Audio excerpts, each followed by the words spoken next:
I think it's completely normal amongst all climbers to not have a correlation of how good you are at, or let's say in air quotes, how good you are at training versus how good you are at climbing, because I see it right up to the top end. Adam Ondra, he was over here in the UK, trying to remember my time, maybe 10 days ago or so that me and Pete were climbing with him. And bless him, I hope you're not listening too much to this, Adam, but his knowledge on training was not 9A, let's put it that way. He knows his training pretty well, but I wouldn't say his training knowledge is 9A. And there were a couple of things which I thought, no, I definitely don't agree with that. And I don't think you're right on that, which is really fascinating for me. It's not to say like I'm, dissing on Adam, but more that I think it was very interesting for me as a coach to remind myself that we've got one of the world's very best climbers, but he has very definite holes in his training knowledge, which is totally okay because he is obsessed and very, very good at being a really good climber. He's not trying to be a 9C training coach or training guru. That's not his thing. He has good people around him who trust to help him out in that. And so everyone else should likewise know that they can do the same thing, whether he's going to a professional coach who's going to do that, or just being down the wall and finding a psyched person who wants to help you out and wants to share knowledge. There's thousands of them out there. Yeah, I love that. Thank you for sharing that. I think it's relatable for us average climbers to hear that somebody as dialed as Adam, and a lot of the athletes on this season of The Struggle, in fact, not only maybe have gaps, but admitted to being absolutely clueless when it came to programming training. But why would we need to be an expert in training when we could reach out to an expert in training? We got other things that we need to worry about in our regular lives, whether it's kids and jobs, or if you're a professional climber, technique, or planning your trips, or whatever, the case may be. One doesn't necessarily need to be an expert in everything.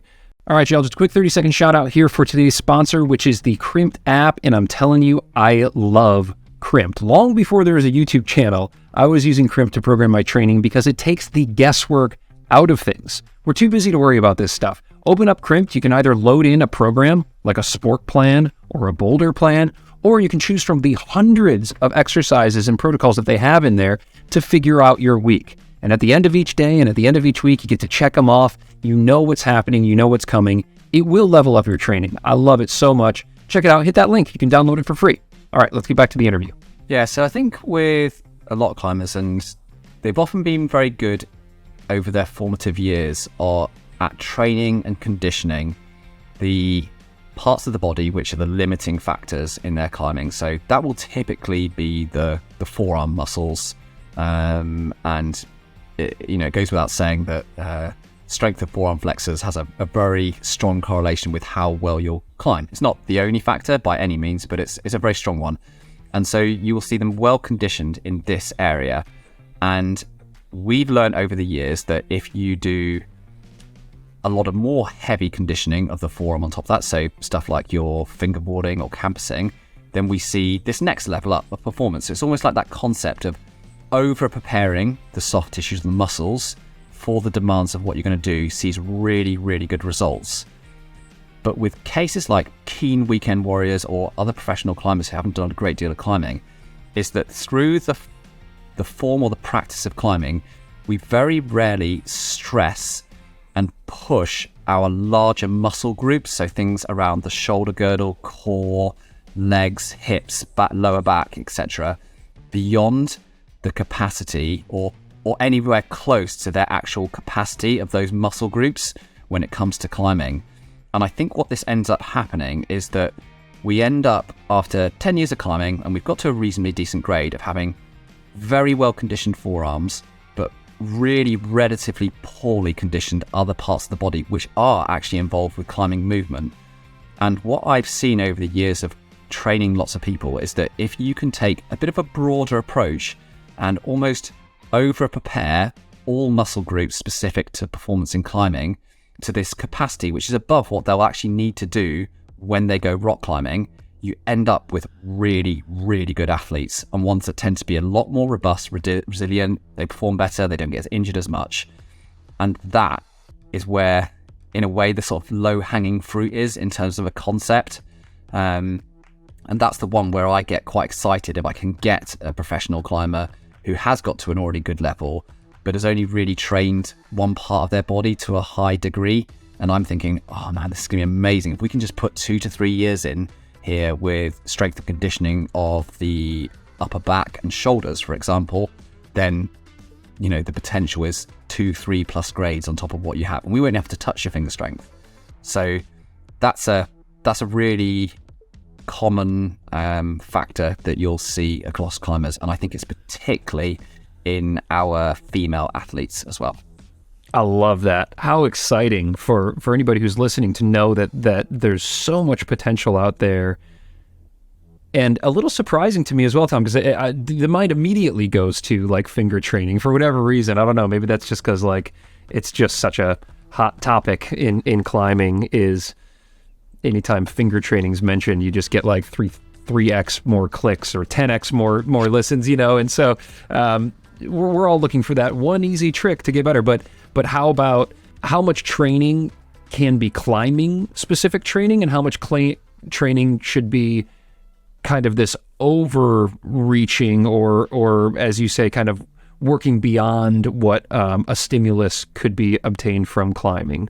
Yeah, so for climbers like Prashama, his climbs a lot outside all year long. A few very capable Spanish sport climbers that I know, I don't think they barely ever climb in the gym. And they do this all year long.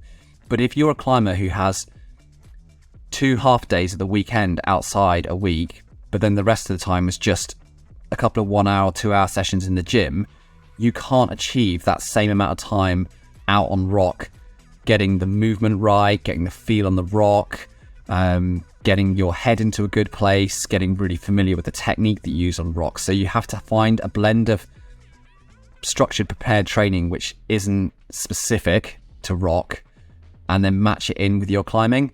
And I guess what I'm saying is that there's a spectrum of approach with this, and at the far end where you spend 100% of your time on rock all year long, you're going to be moving very, very, very well, very familiar with rock, really good technique, really confident, and achieving a very high level. You probably will have the downside that in terms of strength and conditioning of the other parts of the body, then you're potentially going to have a little bit of a hole there. Depends on your approach and on what balance and split of styles of climbing you do, whether it's a load of slab, a ret, steep, big moves, pockets, you know, all this sort of stuff. And then the other end of the spectrum, you have climbers who will only go out once a month and they spend all the rest of their time hanging out on a fingerboard, which again is really bad, or not really bad, but has significant problems because they lack so much ability to be able to move well on rock, read the rock, develop and refine their technique all the time, have a good mindset for being outside in the outdoor environment and pushing themselves, that they're going to find difficulties. And the majority of the people listening, and even pro or semi-pro athletes, they kind of sit somewhere in the middle. And really, you've got to think about the demands of your sport. Where are you personally in terms of how much do you need to work on the physical aspect of your climbing? How much do you need to work on the mental aspect or the technical aspect? And finding what you need for your goals this season. And it should, on the whole, go in a direction that as you get closer to the thing that you want to do, make it more and more specific. And if I was to give anyone guidance listening, is on the whole, go more specific than you think, because I think the general population defer towards the side of not specific enough. And that's why, in like a really basic example for all of you out there listening, is that you'll see people do very well when they include replica training into their base season before they go out and do a project, because there's a very good transfer across that because it's highly specific.